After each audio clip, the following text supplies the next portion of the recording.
Alito, the CEO, Natchez. This is a this is a short podcast here, or rather a video presentation. It's being done because several things have took place, and due to some questions being asked to me by some of the older folks here in this community, and some by telephone calls, and some online as well. And they were serious questions and all that deserves to be answered. So what I did was I took some notes, after talking to some of them here in the neighborhoods, you know, and it is about the problem situation, especially in the South. Not too much everywhere else, but mostly in the South. This is what should be done about these American Indian issues and all. And we've had so many people running around promoting different views and different theories and all of those things about the American Indian situation here in the South. So again, Halito, CEO, Natchez. This short video here is to be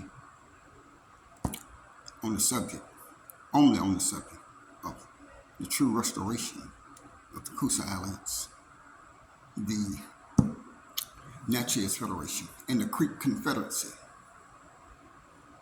by those people who are the descendants of that.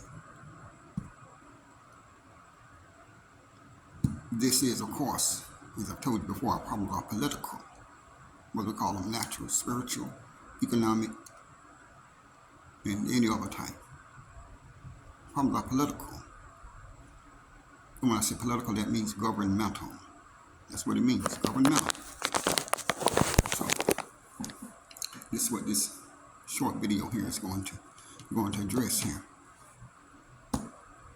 And once again, the restoration of the Coosa Alliance, the Natchez Federation, and the Creek Confederacy, which is our primary government. And we should understand, I'm not talking here about one clan, one band, or one tribe. I'm talking about all of them.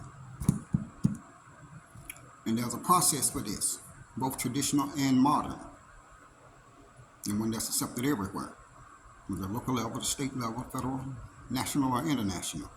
We don't care whether you're talking about the United Nations, the Organization of American States, known as the OAS, or the United States itself. And there's various subdivisions of states, and their political subdivisions, cities and counties, and these corporations here. I don't care whether they're local or Wall Street corporation. Either one, either way. That traditional process, for instance, well, before I go ahead of myself, one of the things about it is that the Coosa Alliance, the Natchez Federation, and the Creek Confederacy, it has already been brought out of insolvency. A term that they use, sometimes you can see it in the, sometimes you can see it in some of your legal and your political documents, but the word is called interregnum. Yeah, there's been an interruption in the process and in the governing entity or the sovereign entity, of a people, of an indigenous people, or the people of a state, or the people of a nation or country, in that region that they're in. So the process of the Cousas, that's already been brought out of what we may call interregnum or process of inertia, or the state of inertia rather. And it has been, it's already been done by what's called the Coosa Nation, ACS, the Coosa Nation, or the state of Anacoosa, sometimes known as the Coosa Nation and Anacoosa State. And the reason that I'm doing this podcast, or rather this video here today, is that, as I said again, there's a process, both traditional and modern, that this has to happen by. It's the only process. There's no other one. And you continue to believe in the propagandas and, and the theories and all of that, and everybody got the right to do their own research too. That's true. But the only way that this process can happen, and although the Coosa Nation ECS, we have our traditionals, people in place, and there's of course a lot more building to do. But across the board, this traditional and modern process, and to make the government of the entire southern area, when we say the Creek Confederacy, we're not talking about one band, clan, or tribe. We're talking about tribes, bands, and clans.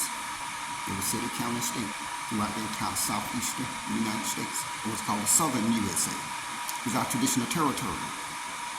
You see, and so I'm specifically focusing on the south here, the north, those out southwest, those in the Midwest, the Northwest, those indigenous American Aborigines. They appear to have their stuff together.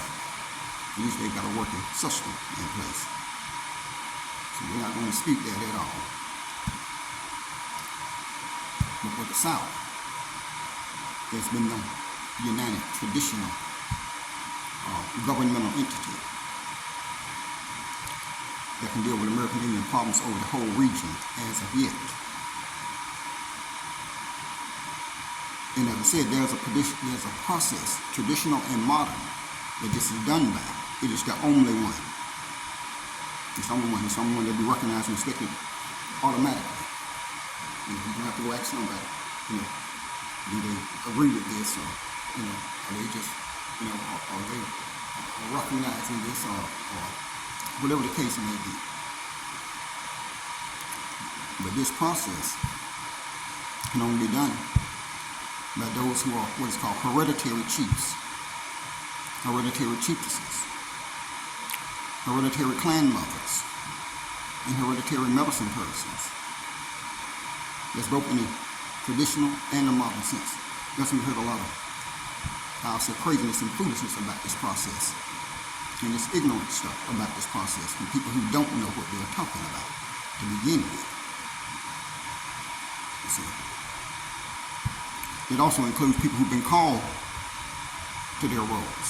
And I mean actually called. We can tell. Those who have been elected, as chiefs or chiefesses and all. Now I see everybody too. All of those people who have reestablished clans, bands, and tribes, American Indian LLCs, S corporations, American Indian sole proprietorships, American Indian nonprofits and all of that is needed too. All of that is needed. Everything you're doing is needed here. However, even those need to have what's called state installation. So when we're talking about the Creek Confederacy, we're talking about an entire state here. We're not talking about a single clan, band, or tribe anywhere.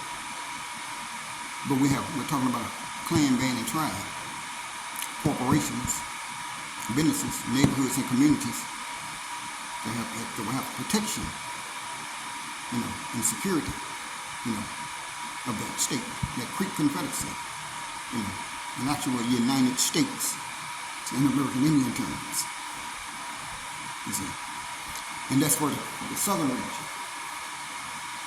So this is the only way that these things, when we're talking about the Coosa Alliance, the Natchez Federation, and the Creek Confederacy, you see, that has been brought out of insolvency already. The Coosa Nation and the Coosa State, we have done that. We were formerly the Coosa Nation of North America, USA. Again, that entity does not exist, although there are people running around using the name of Coosa. In fact, there are some running around still using the whole name. But those are things to be addressed too, as we start to address almost everything again. The internal matters as well as the external matters. Because it's time now. This process that I'm talking about, and I'm going to conduct it myself this time. And make sure it's done. Make sure it's done the right way. Of course, there are people who can volunteer. If you know you're from a bloodline or hereditary chiefess, medicine person, male or female, clan mothers, in the areas that you're in. Yes, you can volunteer, but overall I'm going to conduct this thing myself this time. Make sure that it's done the right way, and that you have the right government in place to deal with the representatives of all of these other peoples. But I want to go ahead of myself. When I say this about bloodline or hereditary chiefs, chiefesses, clan mother, medicine person, and all, many people call the meeting of these peoples and cause anything that they do, and you all have excuse and all this air conditioning all at the back door over here.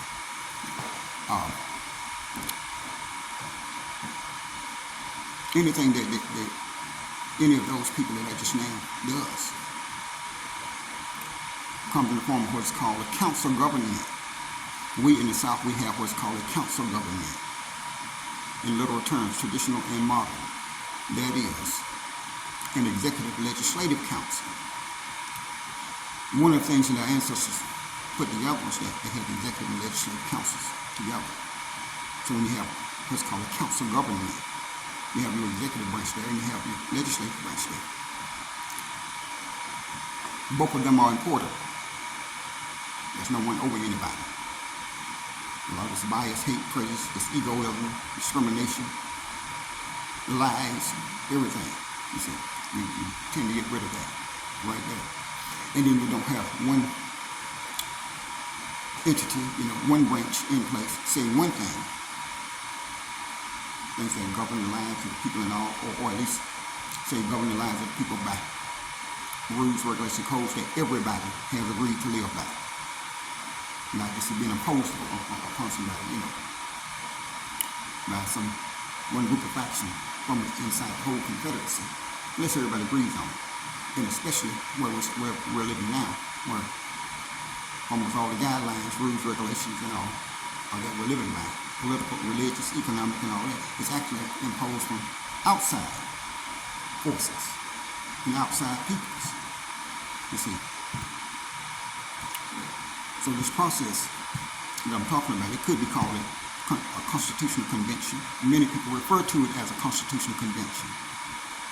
But, to be honest with you, it can be done by that. It can also be done by what's called a compact. You see.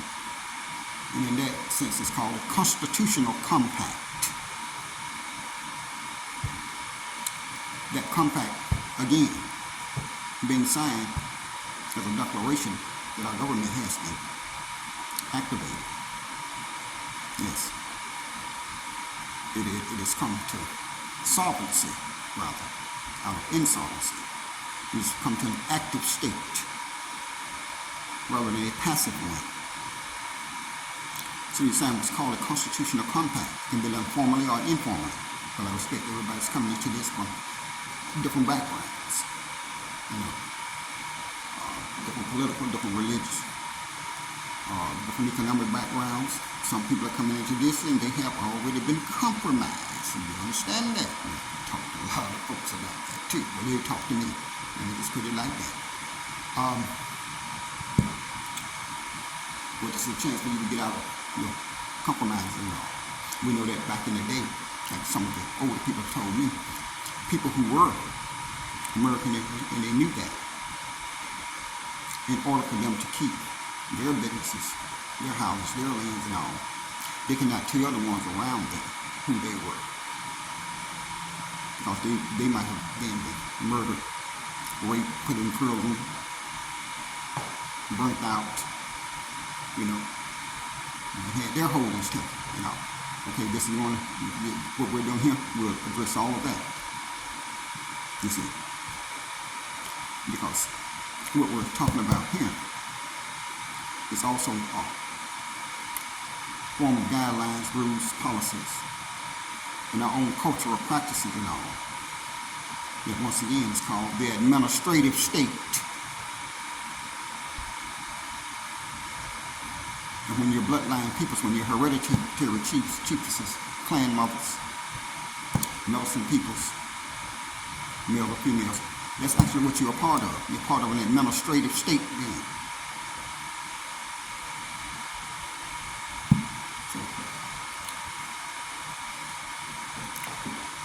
now, of course, the signing and the presentation of this compact to the representatives of all these other peoples, these corporations, these cities, these counties, the various states here, the United States, the Organization of American States, and the United Nations. Of course, that was accomplished a whole lot of things. Both at present, will have an effect on a lot of things in the past, and of course will have an effect on a lot of things in the future. And there's too much to be talked about in this short presentation here. But first and foremost of all, we know that all fundamentals and elementaries could and would be dealt with.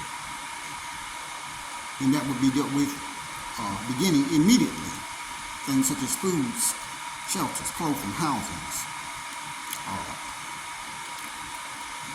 the medical business, health care, both indigenous medicine and the medicine from the system that we know that's good. You know. Economic security. That is short-term disposable income for everyday purposes, as well as long-term securities. You know, we call it stocks, bonds, secured bank accounts, futures, you name it. Also, civil and criminal jurisdictions. You know, civil jurisdiction and criminal jurisdictions. All those will be took care of. You see, land and property rights, taxes, tax liens, the whole thing of it. You see. And whose rules, guidelines, laws, practices, and customs and all, which ones apply at any of these proceedings, whatever department of agency that you're dealing with. See. Whatever corporation you're dealing with, whatever political branch you're dealing with, whether executive or legislative, or whether it's judicial, or the court systems. You see. Family intervention, housing intervention, all of those things, all of these things would be accomplished. You see. All of these are the things that all of those people who founded our mother towns, our mother cultures, as y'all know, they're Coosa, Attica, Tukabachi, and Coweta.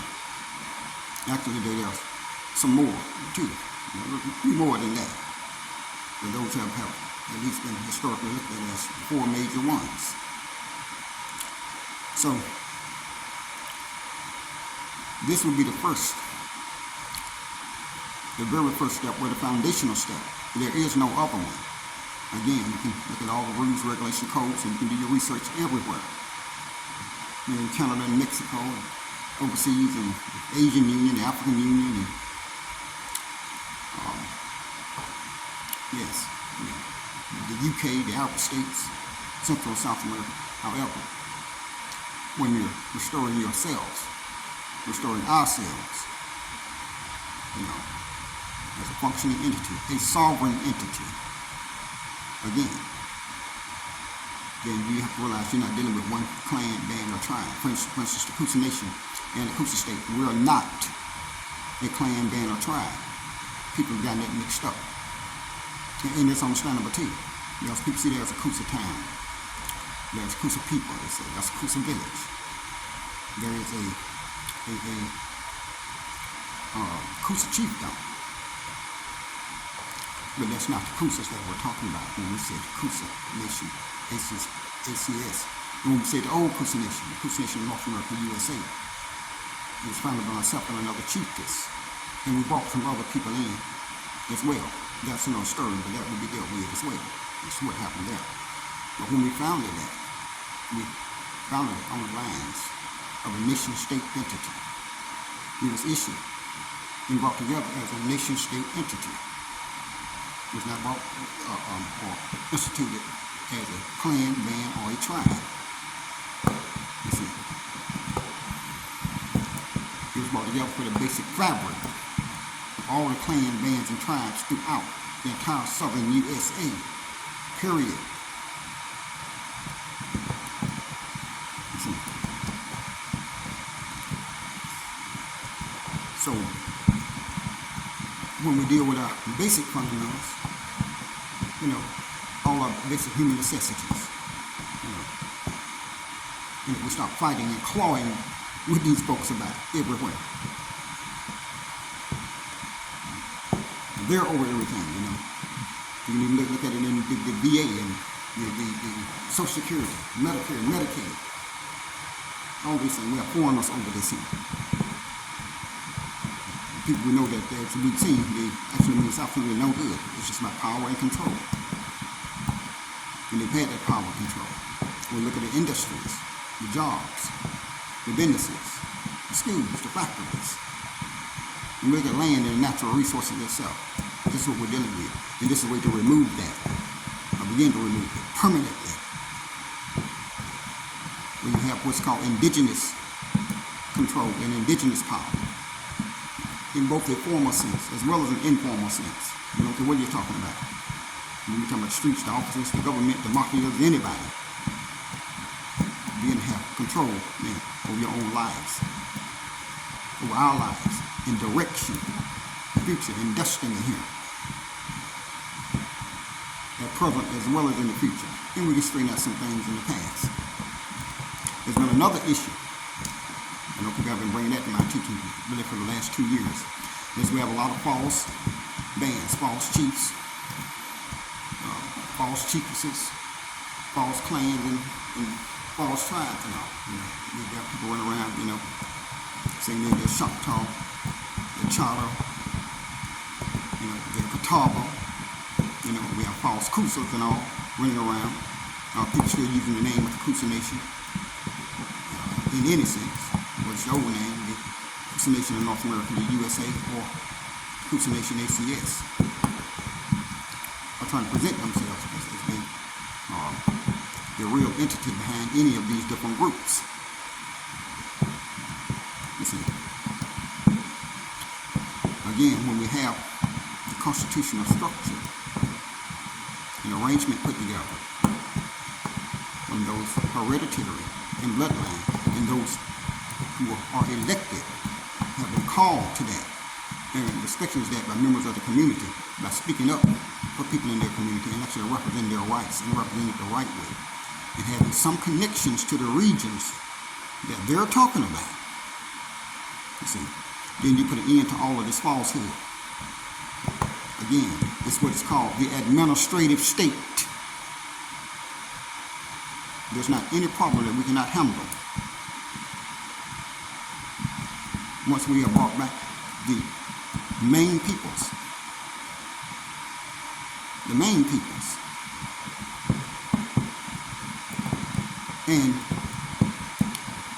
the active aspect of what is called the Coosa Alliance, Natchez Federation, and the Creek Confederacy. There's not a problem anywhere that we cannot deal with. Major, minor, great, or small. And again, I'm going to be in the process of conducting this, or in the business route, conducting this process myself this time, so that we all actually know what's going on and what's being presented to the people. And we have to admit also, there is a lot of our peoples, and I know this myself, they've told me, phone calls, emails, everything short of writing a letter, that we know that a lot of our people who know that they're American Indian, they know who they are. But we have a lot of people, different groups, sects, cults, organizations among us that may identify as any, as any group using the term or word black, maybe Arab, Moor, Jew, Hebrew, Israelites, they may be colored Europeans, they may be foreigners, foreigners of color. But there are many peoples out there, whether they're Caucasians or the people I just mentioned, or even Asiatic Native Americans. There's a lot of people who understand that.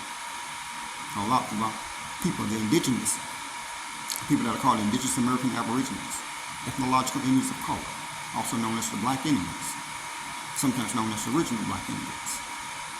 Here, and I know people have many names too. People say, well, there's the Afro-Indigenous. Some say they're foundation of Black Americans. Others say, well, we were mixed with some Asiatic native tribe here, 100, 200 years ago, 2 centuries ago, whenever. But we still know that the actual peoples, that the root people that are being talked about, are the people that are in the indigenous, aborigines, the indigenous peoples that are called, or have been called at times, Native Black Americans or Indigenous Black Americans. Okay, and to get to the point on all of the complaints that I've heard from several people the last 2 years, too many to mention, is that people have taken advantage of a lot of our Indigenous American Aboriginal people who know that they are the American Indian, but they may not know everything else that goes along with that. And so you have these people, because this foreign culture has been established for so long, especially by this Anglo-Saxon occupation here, where the entire occupation that started in 1492 in the islands and come on to the mainland. Although the mainlands and the islands were connected as well, there's a lot of historical realities and facts that we're going to start addressing now. And I'm going to start addressing them again in some upcoming videos, again in the Chief Red Man Speaks series, and also those of the Coosa Federation, the Coosa Confederacy, or the Coosa Alliance. And this is what this was all about to begin with. There's never for some personal gain or anything of that nature. There's nobody going around telling lies to people of any type.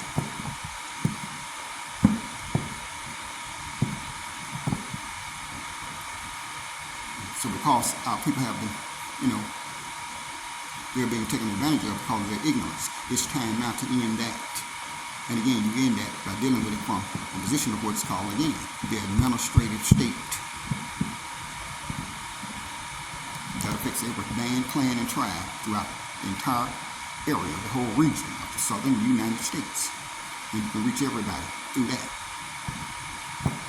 Both the true ones and the real ones, and all of the false ones as well, to say the least about it. That's what's going on here at the Coosa Alliance, what's called the Coosa Nation, the Anti-Coosa State, also known as the State of Anti-Coosa. That's the entire region that you know of called the Southern USA. That region is called Coosa. All of the bands, clans, and tribes in that area, what they call it, some Choctaw, Chickasaw, Seminole, Natchez, Cherokee, Muskogee, Wally, Tamaka, Catawba, any of those groups, and several more. Coosa, Tor, Tula, any of those groups of peoples. They're in the region of the people that's called the Cousas, or the Alabama Coushatas. All refer to themselves as Cousas. There was no division among them from this colonial mess we've seen, where people running around talking about their tribe is the best one, and that their tribe is the most supreme one. You see, no such thing. You see, and I say that in regards to everybody, and the Cherokees too, and there's a lot of Jews and the young readers, the key to us, and anyone else. So it's imperative now to our survival itself, not sex cults, hate, jealousies, lies, hustling the people,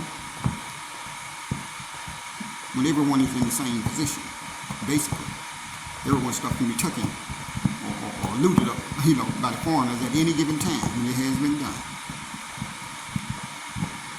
That we know. When you reform your primal state or rather the criminal administration of the Department of State that has already been brought out of insolvency in a state of inertia or interregnum. And this is why we tell people, again, the Coosa Nation and the Coosa State is a free, independent, and associated state. It is a nation-state entity. We are not a clan, band, or a tribe. But we're in the process of getting all of the peoples, as I just mentioned, those peoples that are hereditary, and those people who have been duly elected by their community, that are speaking up for the rights of the people, the American Indian rights, the rights of the indigenous aborigines of this land,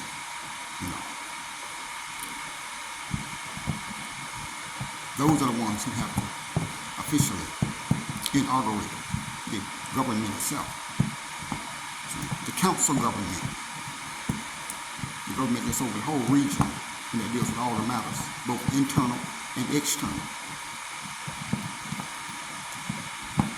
As you can see for yourself, there will be a lot of follow-ups in this presentation here,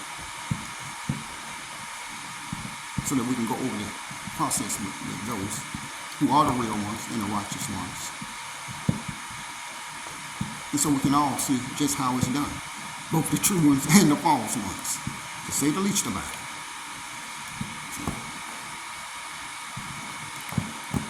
Because it's time, well, it's beyond time. But these are the things that, again, that the Coosa Nation and the Coosa State has been working on over the past few years or so. While people are saying that nothing is being done, there's a whole lot that has been done. There's a whole lot that's being done now. But this short and brief message here is to tell people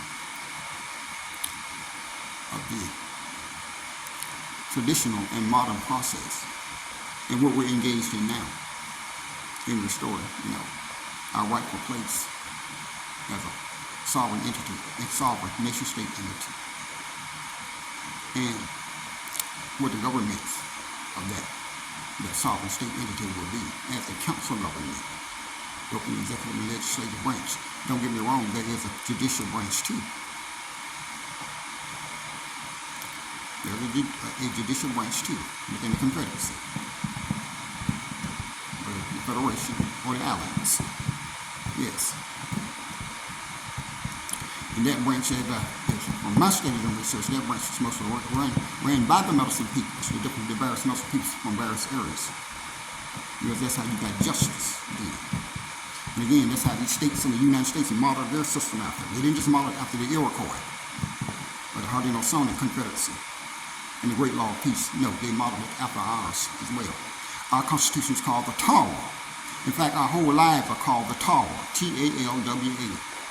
Tawa, T-A-L-W-A. All of our lives, from birth on through, all our relations, our ontology, our spiritual systems, our physical, our economic systems, our trade and business systems, our currency, everything comes from the Tawa. Managing our lands and natural resources, community development, human development, everything that we have come from the Tawa. That's also the name of our Constitution. The Coosa Alliance, the Natchez Federation, or the Confederacy. It's the name of our Constitution. It's called the Tawa, T-A-L-W-A. So when people say that the wars for American independence from the Anglo-Saxons, the Civil War,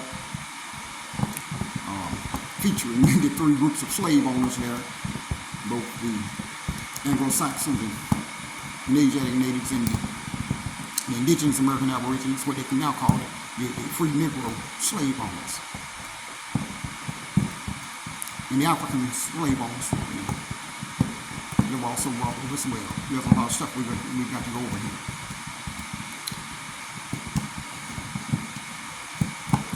All under the process of what's called colonization. When you have one society that's putting their things over that of another society, and then you do such things as religion, race, and supremacist teachings that one group is better than another, or that one people's way of life should fit everybody else's around the world, which we know that that's not true. So when you say what's been destroyed, we're going to get into what has been destroyed. And when we're talking about what's being restored, we can get into what's being restored. And there's none other than the Coosa Islands, the Natchez Federation, the Creek Confederacy, and its people, its original peoples here, on our original land, in our original state, period. That's across the board. Across all the regions, they're making what's called the southern states. They're making what's called the southern region. This is where we're at now. I want to thank you all for listening to the short presentation. And again, I'll be following this up again as I begin to put out the actual knowledge concerning the Coosa Islands, the Natchez Federation, the Creek Confederacy,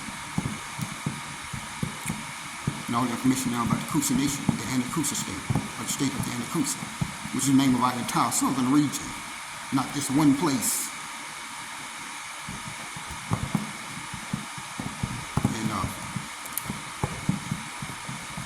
Deliver this information to the peoples once again.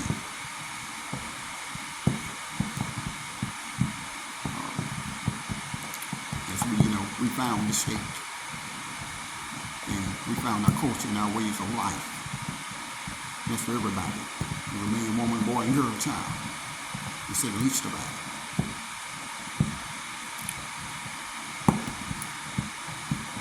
And again, there's so much more to say, but this was just to be a brief introduction and to be an answer to people who do have some real concerns about where we're at now, where we come from, and where we're going.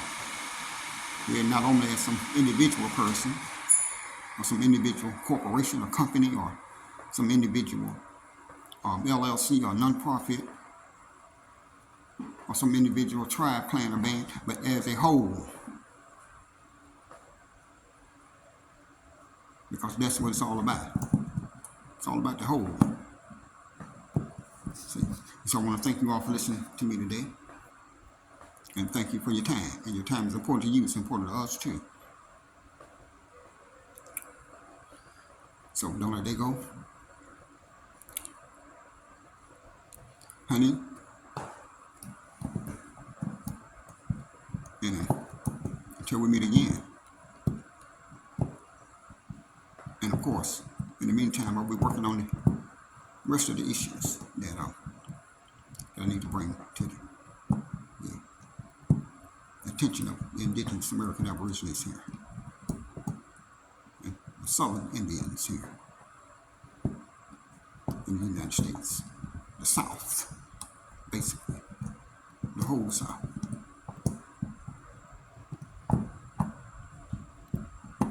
And again, until we meet again, thank you for your time, and thank you for listening here. And Wadi.